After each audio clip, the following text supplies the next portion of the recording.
भात खाणं खरंच शरीराला हानिकारक असतं का? हो आहे पण आणि नाही पण. हे काय उत्तर आहे सांगतो. जर जास्त प्रमाणात भात खाला तर तो हानिकारक आहे आणि जर कमी प्रमाणात खाला तर तो हानिकारक नाही.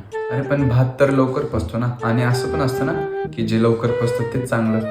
हो बरोबर आहे तुझा पॉइंट, पण यामध्ये एक फरक जाणून घे. पटकन पचणं आणि सहज पचणं यामध्ये फरक आहे. हा जो भात आहे तो पटकन पचतो पण सहज पचत नाही. हा भात ग्लुकोज मध्ये कन्वर्ट होतो आणि रक्तातली साखर अचानक वाढवतो. म्हणून ज्यांना ज्यांना शुगर आहे त्यांची भाताने अजून शुगर वाढते. यालाच इन्सुलिन स्पाइक म्हणतात. याचे परिणाम पोट वाढणे, लगेच भूक लागणे, पीसीओडीला सहाय्यक, गॅस, ब्लोटिंग, थकवा, ऍसिडिटी, आळस, कब्ज, लूज मोशन हे फक्त भातामुळे नाही तर भात जास्त खाल्ल्यामुळे होऊ शकतं. म्हणून नको खाऊ का? As your choice. ट्राय करू शकतो. खिचडी भात खा, त्यावर मस्तपैकी तूप टाकून खा. खिचडी भात जास्त हानिकारक नाहीये. आणि साधा भात हा दुपारी खाल्ला तर चालेल, फक्त प्रमाणात खा, थोडा खा, संध्याकाळी खाऊ नको. भातापेक्षा कधी पण भाकर एक नंबर. पण भाकर जर एक नंबर असली तर त्याला पण प्रमाण आहे. Got it? Got it.